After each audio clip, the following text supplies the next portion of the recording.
It's your scheduled primetime viewing on NewsX. We've been doing this consistently for the past 6 months. Prime time, right here, day in and day out, trying to get you the voices of Team India that are going to matter the most to all of us. These are the entrepreneurs, the wealth creators, the people who get out there and put together Team India in the most important way that we must function, is to create a 2021 which for our economy becomes a game changer as big as 1991 was. There is a budget looming upon us. It's coming up on the 1st of February, for which a parliament session announcement has already been done. There is even particular significance to what happens in this budget, building up from all the press conferences of transactions and changes that we've already seen. We have seen GST numbers come in for December. Your income tax filing is now coming out on January the 10th and winding up. A lot of these factors are going to play in to what is the base we set for ourselves and the hopes and dreams and aspirations we have. And I promise you, with a bit of grit and determination, the optimism that can be found within them. Let's quickly open up this conversation. Joining us on the broadcast, we have Akshay Lakhanpal. He is CEO of India Space Matrix. Rajkumar Khandelwal, he is CEO of Darshan Automotive Industries. Shami Pant, co-founder of MyGen.ai. Babav Pandey, he is CEO of TwinWin. And as always, Dr. Anurag Batra, Chairman and Editor-in-Chief of Business World, with us on the broadcast. Dr. Batra could, as always, set up this conversation for us. Thank you, Rishabh. You rightly said, of course, the GST numbers for December are already in, but the tax collection number will also play on the finance minister's mind when she decides what needs to go into the budget. Though I would like to believe that most of it is getting finishing touches, and it will be a budget with a impact which is more social, and clearly the 4 areas I've been saying that which will get impetus are: one is SME. There will be much more for SMEs this year. Second is it will make sure that the agriculture bills that will brought in, the government does something for farmers in the budget, which in some way assuages them and also kind of helps the agriculture economy grow. Third, non-conventional sources of energy and solar power will be encouraged. And fourth, which is in the, technology adoption will be encouraged through various schemes. And when it comes to cryptocurrency and blockchain, I think there'll be a reference and there may be an incentivization for adopting that. But now let us come back to our daily show, and let me start with Akshay. Akshay, how was 2020 for you, and how have you pivoted in 2020 to be able to, so to say, prepare for 2021 and kind of shine in 2021? Sure. I'll just give a brief background of what we do before I convey as to what 2020 was. So we run a design and build firm for workplace design. So we're basically responsible for building offices for our clients. And you would have all noticed that we're mostly working from home, right? So obviously our industry was most impacted, and first 2 or 3 months were a complete wipeout. We didn't see any activity. Obviously, most of the corporates that are our clients, whether Indian corporates or multinational corporates, they started looking at ways of making sure that work from home was taken care of. And obviously, that was the need of the hour to make sure safety and security of people was utmost importance. Over the last 6 odd months, we've started seeing whatever our last year's number, 2019 numbers were, we've started seeing some bit of 30-35% of activity back into action. And that's how we've realized that for business to get back to normal in 21 would obviously take a lot of impetus, not just from what we bring forth, but also how firms look at how COVID's going to be impacting the day-to-day working of people. So we can only expect once people get back to office, once they start operating out of office, it's going to get back to normal. One big element today, how we can contribute towards that is how do you bring people back to the office, and that's how interesting spaces that you can create within the office itself, how would those because nobody is going to write it down or convey it to their employees that get back to office starting Monday or 1st of June or 1st of July or 1st of December, whichever be that date. It's going to be slow and steady, and it's going to be more of a pull than a push.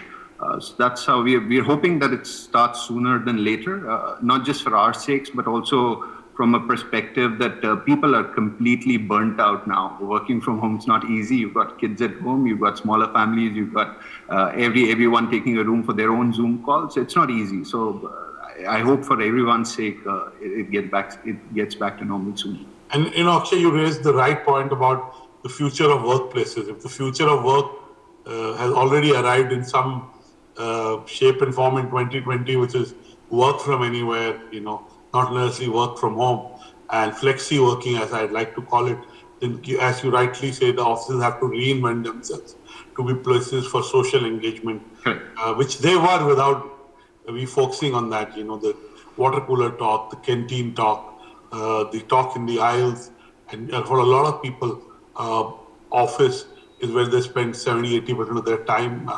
and that's where they have most of their social connections.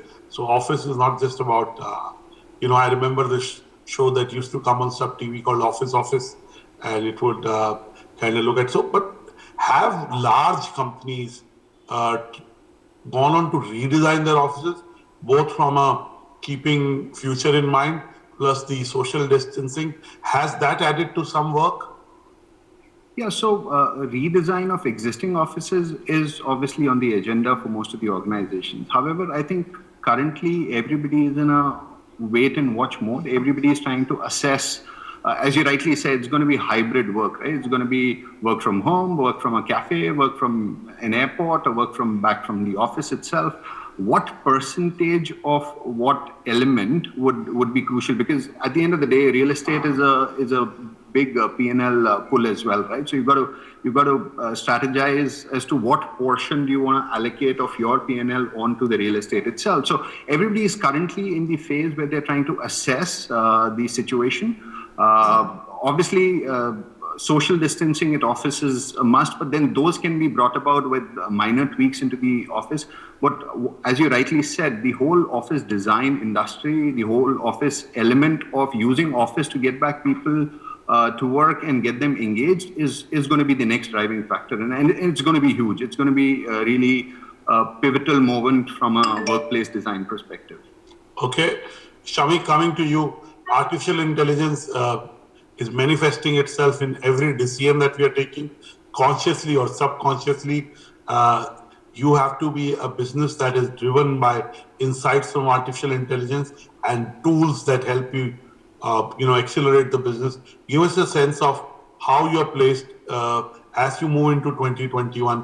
What is the pivot you took in 2020 that will help you thrive in 2021? Oh, okay, thanks. I love the point you made about artificial intelligence is helping us make decisions consciously and subconsciously.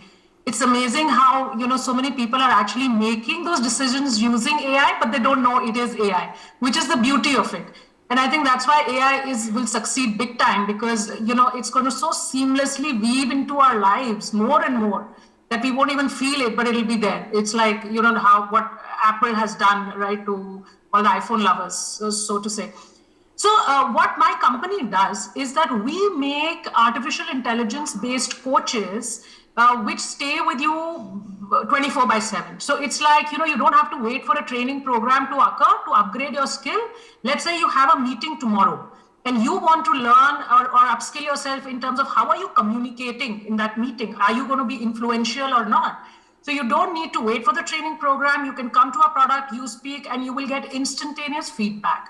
So my partner, Jenny Sarang, she's been an executive coach for 25 years, someone I've really admired and respected in my corporate career, one of the best L&D people I've come across.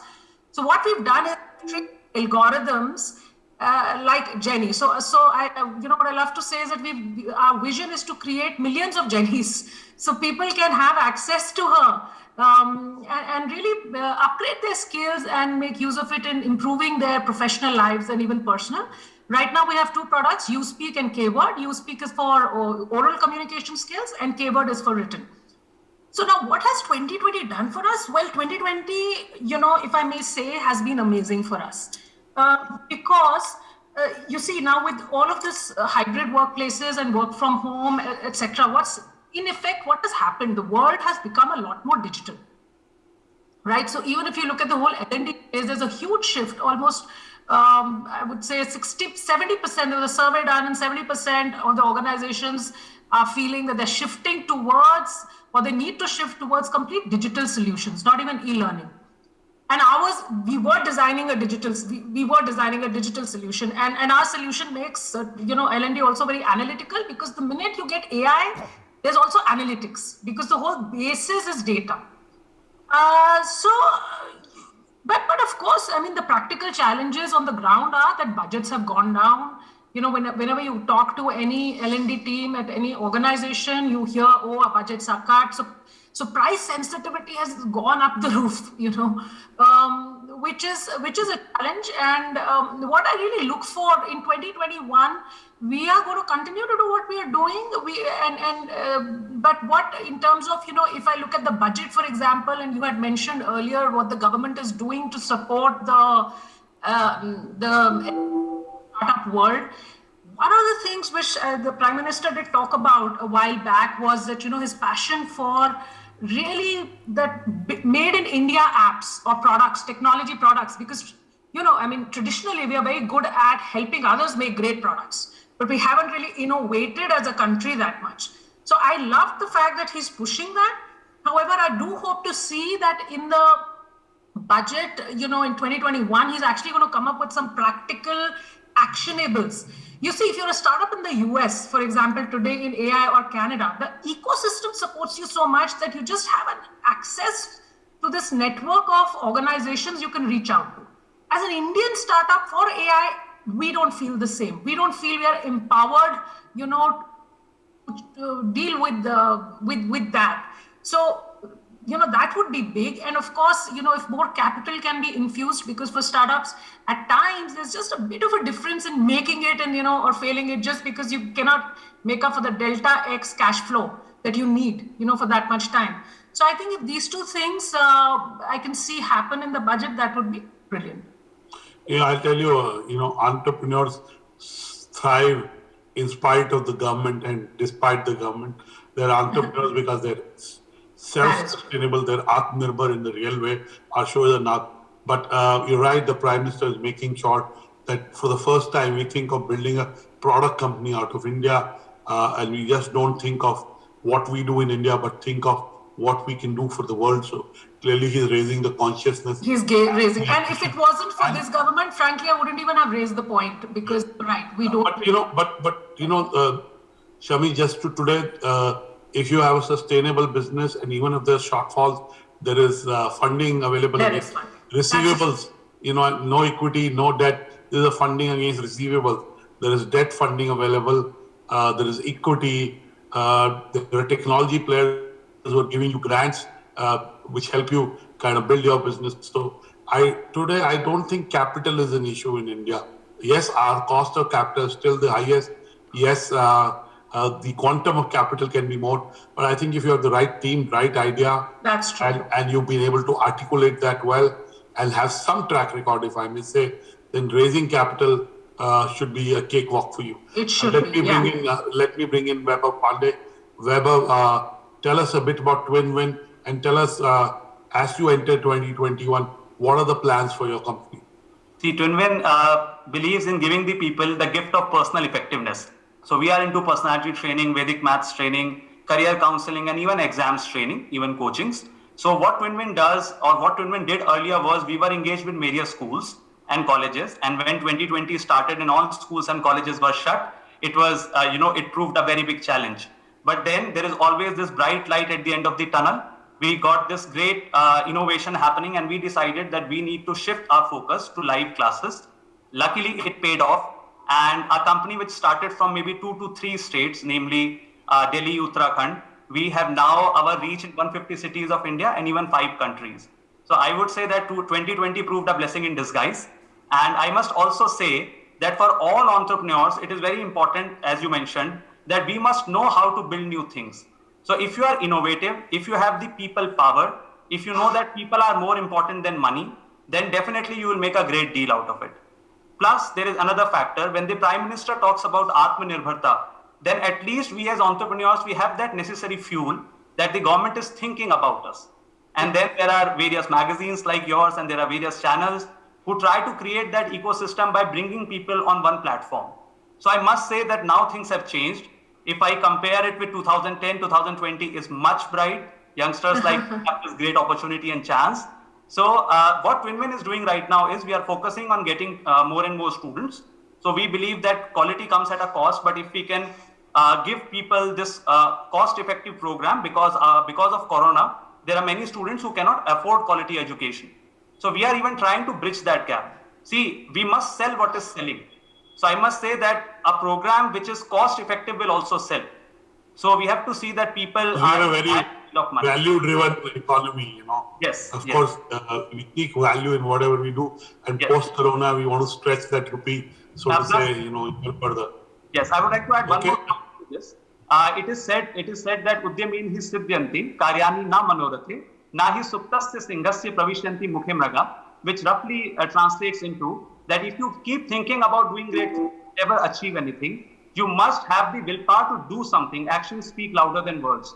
All the companies who are thinking to make it big in 2021 must have one focus, that what are the next 3 changes they are going to bring in next 15 days.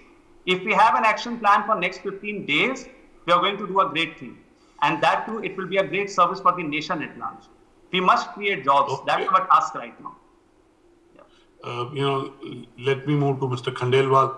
Mr. Khandelwal, 2020 not only brought disruption on the demand front, but in most sectors it brought disruption on the supply side also.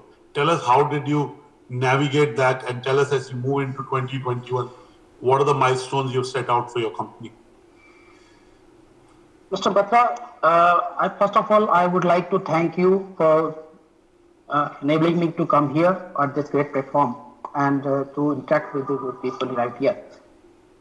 As I don't feel, I am not pessimistic at all. I'm always optimistic. I feel that waves are there always in the sea. Okay, we cannot find a smooth journey like that. Of course, in 2020, when the pandemic came, it was a big shock to all sectors of industry. Some sectors have not even woken up. They are still in the crisis. But as far as the industries are concerned, see, I am in manufacturing of industrial fasteners, customized industrial fasteners. My components are going for automotive sectors, for electronics, telecommunications, solar applications, and lightings, builder hardware industries as well. I find that there has been a big lack, big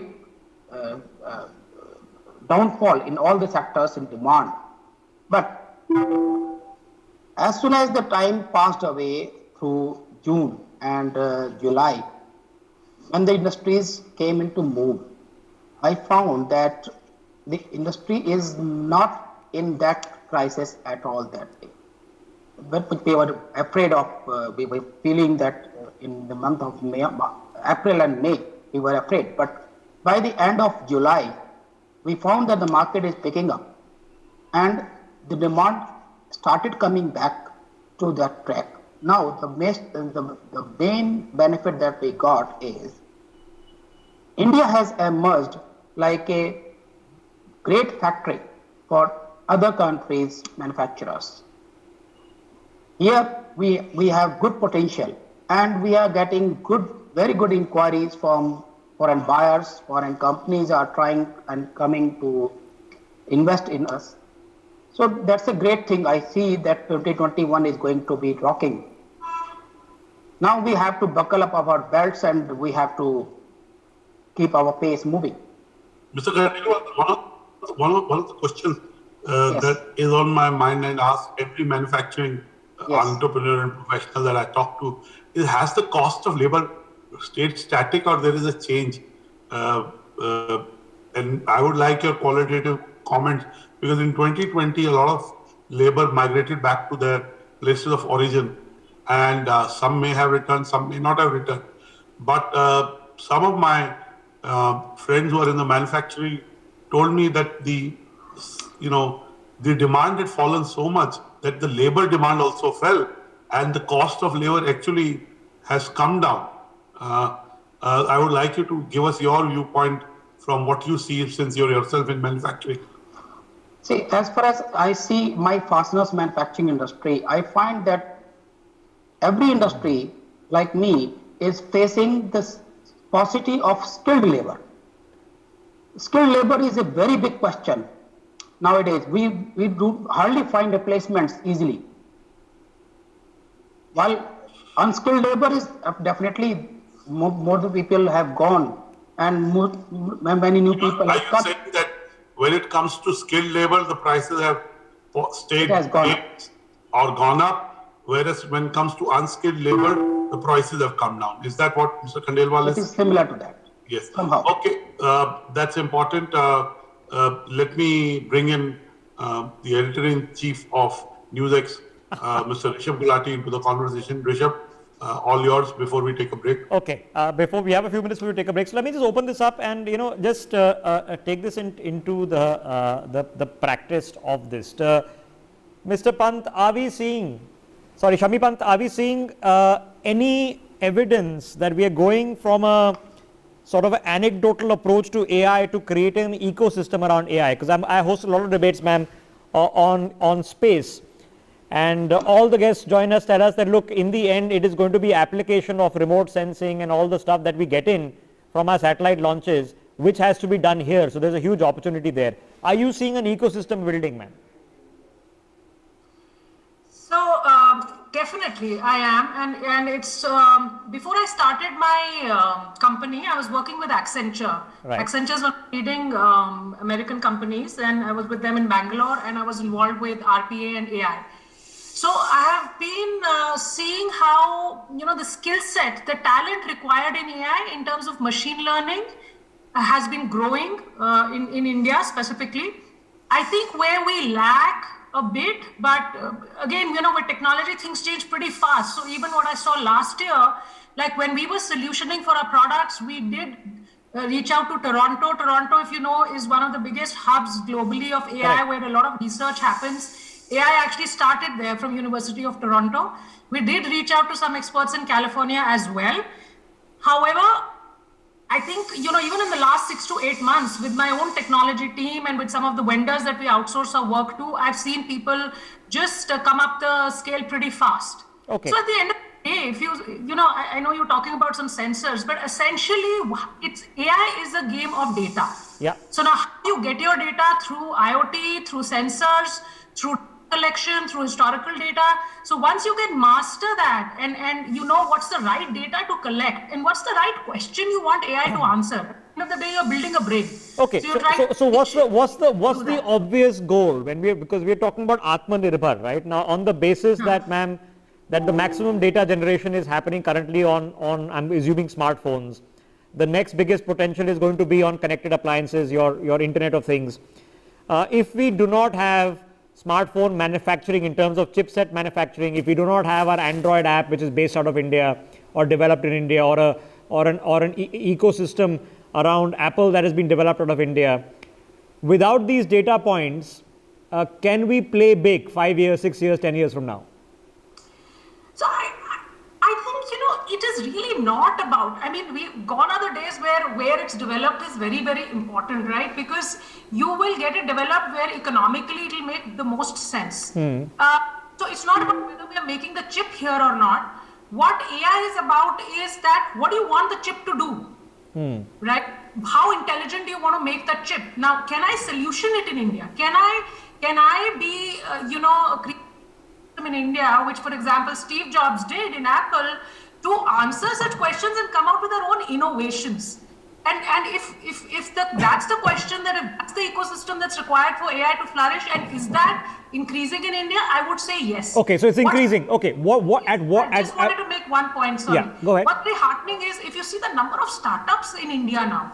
Just it's been 1.5 years for me as an entrepreneur, and as a result, I've come across many other people who are doing startups, and it was very, very nice to hear, from TwinWin. I think the passion and the zeal, and I think that's the spirit. So as that grows, that whole innovation index will grow. I'm going to quiz Vaibhav on the other side of the break, but quickly before we take that break, Shami ji, the data vacuuming that is taking place at scale, I'm not talking about scales where then Facebook and Google become trillion-dollar companies, or the scale at which potentially through their other ecosystems, Huawei and company are been operating around the world, or Alibaba and WeChat and WePay were operating in China. I'm talking about that scale. Do we need those scale operators in this country, or can the sum total of us equal to that? That is the idea, no? If you create an Amazon, an Indian Amazon, which goes to the globe, that's the scale. We could. How do you get access to capital?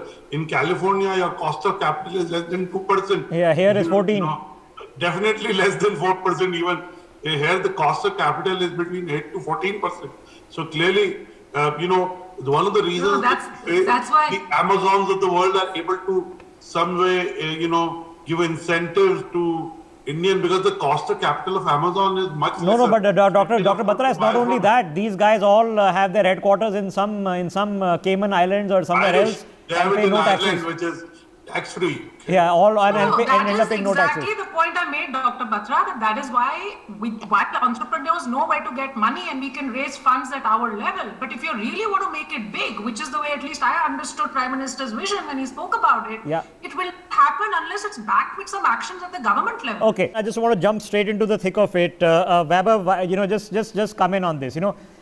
There's a lot of work being done. Okay, and I'm just trying to say that if we have to take at exponential scale, and we don't have 20 years or 30 years, because 20 years, 30 years, demographic boat has been well and truly missed, right? We'll be in the same trouble China is in right now.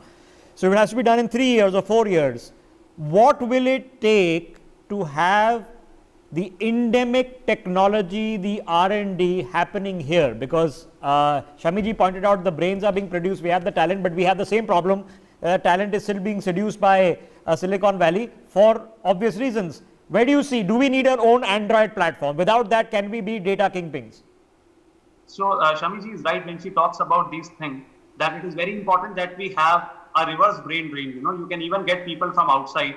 There is a quote in English which says, if you throw peanuts, only monkeys will dance. Our biggest problem is that for everything we tend to have cost cutting. So, when you are talking about exponential growth, when you are talking about having your own systems, it's very important that we realize that for certain things, there will be certain cost involved. Dr. Batra had a very valid point that capital is not an issue right now. If you have the right idea, if you have the right approach, then of course, capital is not an issue. So if you want an exponential rise, first, you will have to have that leap of faith. You will have to believe in yourself. It is said that if you think you cannot, you definitely cannot. So that's the first thing, if we believe in this thing that, okay, we won't be able to do it because we are an Indian company, we have just started up, then definitely we won't be able to rise to a certain level. Okay. But then I would like to make another point here. There are certain things like being frugal. Now, being frugal is a concept given by Narayan Murthy ji when he said that it's not important that you should have a swanky office. It's not important that the CEO drives a Ferrari. What is more important is that whether you are spending on right things and whether you are saving money on the right aspects or not. So I think if we have that balance, if we follow an approach which is traditional, and if we realize that India comes from this philosophy of Vasudhaiva Kutumbakam, we want to treat the whole world as a family, make products for the world, but these products have to be made in India. So if we want to match that level, then we have to match. But I'm just trying to figure out, because what Shamiji was telling us, that there is certain things that we at the startup entrepreneurial level, we can't sort out, right? Somebody either at scale with a lot of money in their bags are going to have to come in. By money, I mean tens of billions of dollars, whether that's government, and that can potentially be raised. Akshay Lakhanpal, the small examples that we work with, right? In the end, we are saying we have very good mobile phone manufacturing, but we are just doing mobile phone assembling, right? The parts are coming in from various parts of the world. Some of them are still coming in from China. So we don't make chipsets. We don't have a silicon fab. in this country of any scale. ISRO is now trying to put together one for satellite chips in Chandigarh, but it's a very, very small and specialized scale. So that's a fundamental thing. All the mobile phones are operating on platforms whose IP is owned by American firms. So the chips are potentially Vietnamese or Chinese. The IP is based on American firms. And you've seen what happened with Paytm. They got taken off overnight because a particular platform decided that you are in violation of our terms and content.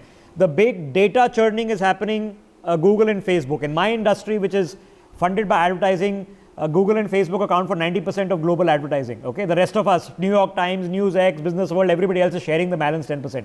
So what is the scalability that's required? Is it required with intervention? Who is going to be, Jamshedji Tata setting up the first steel plant in India? Okay, the question is directed to me. Yeah, Akshay, take that. Yeah. So, in terms, two other, but Akshay Lakhanpal, take that. if I were to flip this around and say, I'll give you an example. We were developing a technology. As Mr. Batra mentioned, all of us went back to the drawing board and started seeing as to how can we relook at our business, look at the fundamentals, and then spring back when things got better. And we started looking at technology, how workplace technology can bring in whatever elements of social interaction that's missing at the moment. How do we bring those elements back into the workplace without having to get to the workplace by itself? So when we started looking at development of a technology in-house or within the system that we have, and so we could build the use cases ourselves, but we had to go out and figure out who can build it actually for us. And workplace technology not only means the software part of it, but the hardware part of it as well. And you'd be surprised to note that we did go outside of the country. We did look at people within the country, and what we were able to do was figure out a whole ecosystem, as you were mentioning, within the country itself, Excellent. which could actually support the development, could support the hardware, could support the entire platform. So that exists. Now, to your question, whether that'll sustain or that'll grow at a phenomenal level, I think all the fundamental demand is there in the country. The players are there. It's just a matter of now impetus getting to play to. Okay, but Akshay, take the example, right? Now, so we get one corporate giant, which for its own corporate business interests comes in and basically starts giving away data, right? You had a transformative leap in 5 years. Now, I know the economies of that don't rationalize, and over the next 1 or 2 years, we will have to have a new value for data. But that was a leap. Do we need either somebody in industry or then somebody in government working with somebody in industry to say, okay, there are 3 or 4 bottlenecks which a simple startup worth a few million can't sort out. This is going to require billions in investment. It might be 5G. It might be R&D for 6G beginning now and coming 10 years later. It might be, the electric charging points. Where is that scale which you feel that somebody big has to come in, whether that big is government? Yeah, obviously, without a question, government needs to step in for this for sure, because as you rightly mentioned, a lot of these are infrastructure needs which an organization by itself, unless it's a massive organization, they can't solve it. So it'll need to be a step taken by the government, and I think that interaction between government and bodies are happening, whether it's a NASSCOM or any other body which is supporting the cause. I think those interactions have started, but it's yet to be seen whether those will gain that traction for us to... Okay, we have some really good examples. Solar is a really good example. LED bulbs, fascinating example. Government of India comes and says, okay, we're going to place an order, make 100 crore bulbs here in India, and now tell us the economies of scale, and it becomes ridiculously cheap. Let me take the opportunity of getting Mr. Khandelwal in. Mr. Khandelwal, the example I was giving, if we are looking at a 10-year vision of an electric run economy, do we wait for some big industrialist to say, okay, I will create that network of 5,000, 6,000 charging points? Do I wait for electric distributors to do it? Or do I need somebody to sit down and say, okay, we'll bear this cost because the cost is going to be in the billions, but the transformative leap is going to be huge? Sir, I would like to say here that, yes, of course, a big drive has to be there, and it will need a big capital involvement as well. Definitely, the government is looking forward to have a progress on this sector as well. We have to start from our mind itself first. If we can do, yes, we should do. I say that replace your technology, otherwise technology will replace you. That's a No, but basic how? way to But think about it. Rakesh ji, how? Am I waiting for Elon Musk to come in to build the charging stations, or can I find an Indian company that can beat him to it? But isn't building electric charging stations in UP? I read a while Yeah, back. they started, right? But I'm just taking the scale, started. right? It only works if there is some scale achieved. 10, 20, 100 won't do it. You'll have to have thousands for it to become viable for all of us. It doesn't make a difference. I remember the same thing happened when we shifted to unleaded petrol. Initially, there were only a few stations that were offering unleaded, so you have to be careful about buying an unleaded car. But once it became ubiquitous, it became easier for all of us. So Darshanji, do we need like a Reliance, for example, is pivoting from being an oil and gas player to being a fintech retail major. Now they are pivoting at that scale. Do we need other big companies to start pivoting at scale? Do we need government to help us, or do the sheer mass of startups will create that scale organically? You feel, Rakesh ji, Rajkumar ji? Yeah. Everything is possible. Yes, everything is possible. In India, we have a lot of skills and entrepreneurship. Everybody is trying to do something great, but now I would say that if the policies and the government supports come up, every entrepreneur is ready to take up that challenge. Okay. As far as the new things are coming in, yes, definitely we have to think about not only on electrical charging sectors as well as other things as well. The main thing is that the main thing is that new technology should come in, and we can compete, we can fight with other countries or manufacturers only on the basis of technology. Yeah, so it's about Cost of R&D, labor but here we by have, definition, of course, if I wanted to set up 5G in India, the research for it, it cost tens of billions of dollars and had to start 10 years ago. And technology sometimes works like that. So we need to start working out 6G even as we start working out a 5G rollout. Let me quickly see if I can get Shami Pant back into this. Ma'am, I'm having a conversation up next in about 20 minutes. The ISRO chief has been asking, Indian scientists, you come work with us, lend us your brains and we'll provide you the facilities. We had the Prime Minister reaching out to scientists and entrepreneurs in separate meetings in the past 3 months all over the globe, people of Indian origin.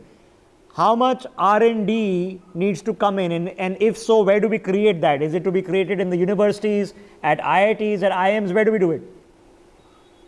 So, I worked with GE for about 8 years, and GE has this excellent R&D facility in Bangalore called the Jack Welch Technology Center. Yeah. It goes way back to 2000, 2003 it was created. So, and I think with the Prime Minister reaching out, because if you look at the technology sector globally today, whether it's a Chinese company, American company, you talk about Google, Facebook, almost 60% of the staff are Indians. And I can tell you, because I did my engineering in 97. Now in 97, what options did we have as young budding engineers in this country? We had no options. There was no concept of entrepreneurship or startups. All we knew was, take a job with TCS, and TCS at the end of the day was doing body shopping, right? And they send you abroad. And then you stick there because of whatever reasons, because you don't know what to do when you get back. That's what HCL was doing. And now today, when we're talking of Google and going wow about it, let's not forget that Google started way back in 1998. Correct. In 1998, India had no such ecosystem. So to answer your question, look, innovation or critical thinking starts at a grassroots level. What makes a Bill Gates?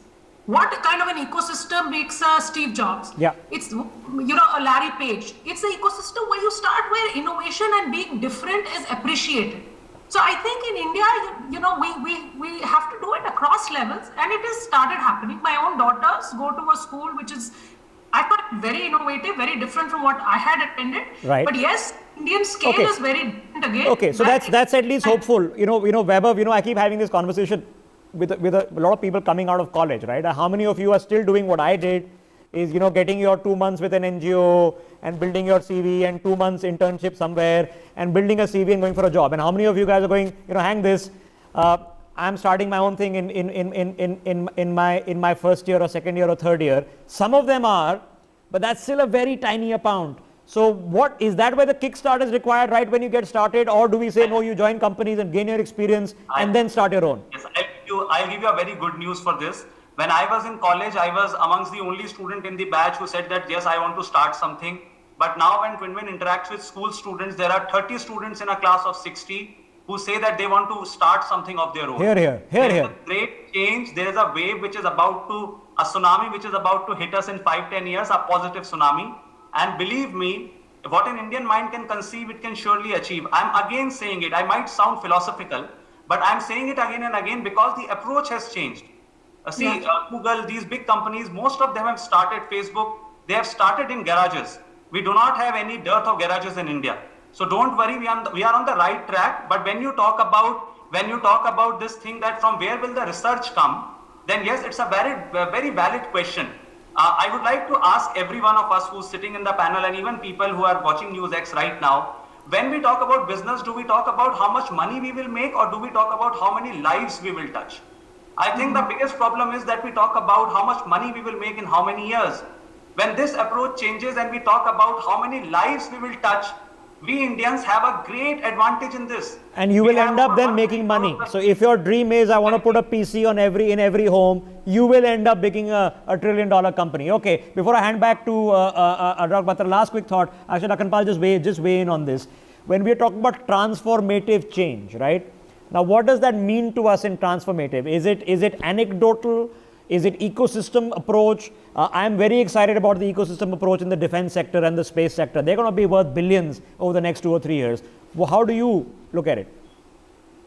I think I'll go back to the point that you had earlier about Elon Musk and the fact that he set up, I mean, he's the richest man today, but yeah. I mean, how did he get there, right? I mean, that's the fundamental question that we were to ask.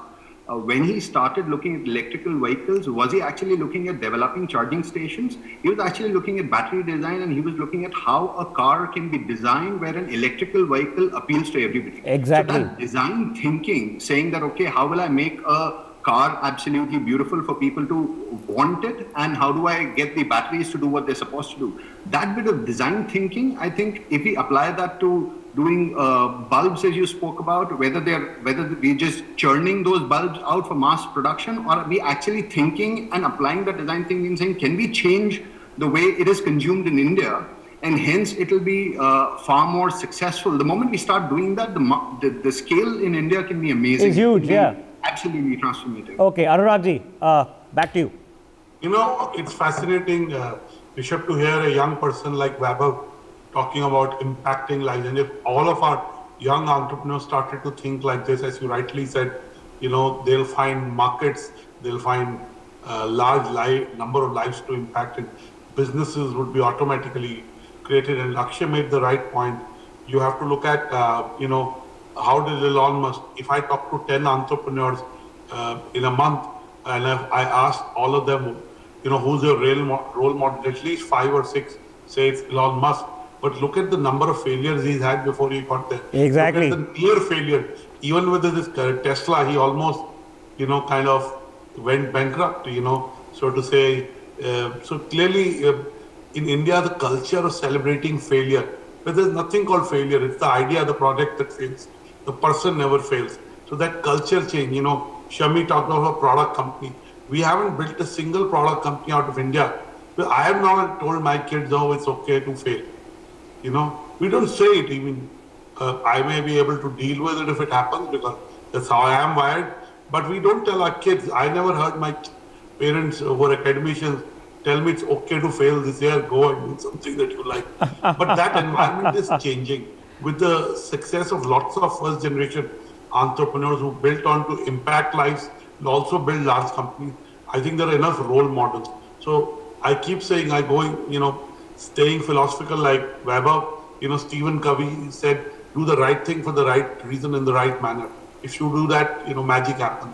So I think why you're an entrepreneur is also important.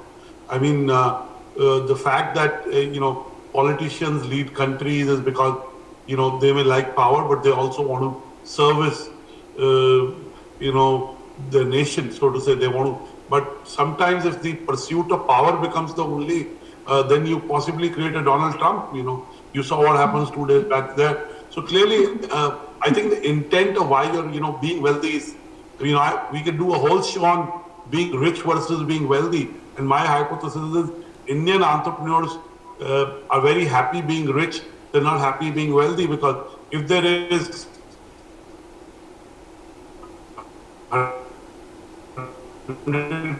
crores, they sell out their shares very early and they buy a 30 crore house. Whereas in the US, if an entrepreneur to another level owning it, so I think that mindset needs to change. We are very short term and medium term, whereas entrepreneurs in the West are very long term. They'll bet everything that they have on their venture. They won't sell their equity. They would hold on to it. And also, I must say at the same time, if they don't, there's no paucity of those problems, So in India, there is clearly no paucity. But let me ask all the panelists on this, and let me start with Mr. Khandelwal this time. Mr. Khandelwal, the budget is almost 3 weeks away from now. What are your expectations from the budget? Mr. Khandelwal? Mr. Batra. What are your expectations from the union budget? Mr. Batra, I would recommend that the technology infusion should be made cheaper. Like Oliver has to improve its technology, and the technology like good machines, high-speed machines have to be brought in. There should be enough subsidy or enough incentives for the entrepreneurs to replace their previous or traditional machines with the latest and high-tech machines, so that we can compete in the international world and make good products. So that has to be, there should be some way. Okay. Okay, Akshay. Government should think about it. Akshay, what is the incentive the government can do to kind of kickstart your industry? And I would say the overall real estate domain, not just the office space domain. So I think there were certain incentives that government had introduced earlier for ITES, IT segments. There was SEZ benefits. I think some form of incentivization to make sure that real estate sector picks up now, whether it's on the commercial sector or the residential sector. I think those would be very, very welcome. I think that will create an impetus, not just for the industry, but because the consumption's more national. So I think it's going to affect every industry for that matter. Shami Pant, what are your expectations from the finance minister 3 weeks from now when the union budget gets presented? I think, my expectations in terms of top three, one is, they come up with, which I'm sure they will, to really boost consumption. Because they're, one of the biggest things driving lack of consumption and liquidity in the market, not from a startup perspective, I'm saying just in terms of purchasing, is this whole sense of fear also what's going to happen next. And now that the vaccine is out, I think they've done a great job. The fact that the Indian vaccine is out at a very low price, but unless now they boost it with some strong steps on consumption and infrastructure spending, and also work on the export side of things to make the inflow and outflow of funds easier. And as I said earlier, specifically from my perspective, I would love to see if they come up with some platform for startups like ours, who are product companies, AI-based, cutting-edge technology, but can they give us a platform where we can showcase ourselves to the world and proudly enough, display ourselves without incurring those costs? Okay. For things. Vaibhav, you have the final word in terms of what your expectations are from the government. My expectations from budgets are that education and infrastructure are the two things we need to focus on. If infrastructure is proper, you talk about health, you talk about education, every industry will flourish. And education is the chief defense of a nation. In times of turmoil, education and not weapons will help us. So I want that for education, there should be more spending and there should be more innovation. And with the new education policy coming in with the budget, I am very, very hopeful. I'm very, very hopeful, I must say. Yeah. I would agree, but only thing I'd say is healthcare spending should be much more. So both the allocation and actual utilization of the fund should be much more. Very quick comment from you is in 2021, you may have discovered a new side in you. You may have added an attribute as a entrepreneurs, and as Rishabh likes to say, what is your top lockdown lesson in 2020 that you carry forward to 2021? Let me start with you, Weber. Yeah, my top lesson for everyone and for us is that it is important to value people. People are money, people are businesses. If you value your people nicely, if you build organizations which are driven by enthusiastic people, then in case of any turmoil, you will do a great job. It is said, हार नहीं मानूंगा, रार नहीं ठानूंगा, काल के कपाल पर लिखता मिटाता हूँ, गीत नया गाता हूँ. We must know how to sing new songs. We must know how to adapt. If we have these two skills, nothing can stop us. Okay. Nothing can stop an India. It was poetic. Shami, one lockdown lesson. You know, for me, biggest is resilience. If you see, our generation, we've really grown up in we haven't seen any wars, we haven't seen any famines, we have only heard about those things. And I think this came closest to what our, grandparents would have experienced, for example, partition and all that.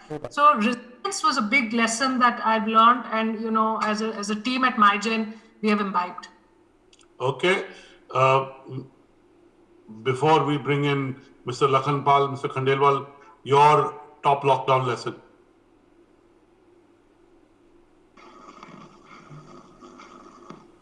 Mr. Khandelwal, your top lockdown lesson. See, it is not, we have seen that it is not necessary to travel and have the meetings in person. So it's a very good idea, and it's a concept that has come up. Most of the meetings are being done on Zoom or like online, face to face. We can see it and discuss the things abroad as well.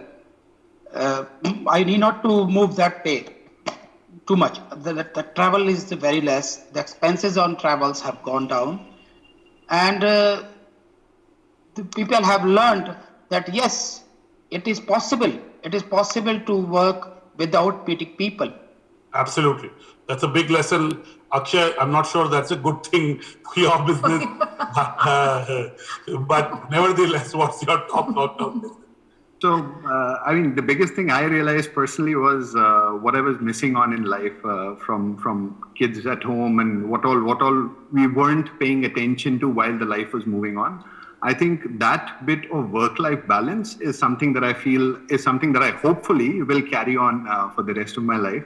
And what I missed the most were the vacations, not being able to step out of the house and not being able to fly. So I think that's something that's going to be. Okay. Back to you, Rishabh. Well, it's been a fascinating conversation, and I'm going to leave it on this note. So if you are out there and looking to get your office designed or redesigned, have a look at the fabulous stuff that we're seeing behind Akshay Lakhanpal, and you can approach him and Space Matrix, one of the world's biggest workplace design teams. If you want to learn how to sing a new song, go to TwinWin for your personality transformation.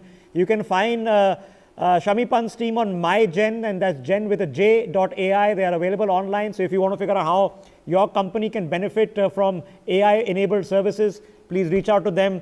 Darshan ji has been making automotive parts for 30 years. So maybe we are all using his stuff already and we don't know about it. And as always, keep reading BW online and keep watching NewsX. For more such videos, subscribe to the NewsX YouTube channel, hit the bell icon.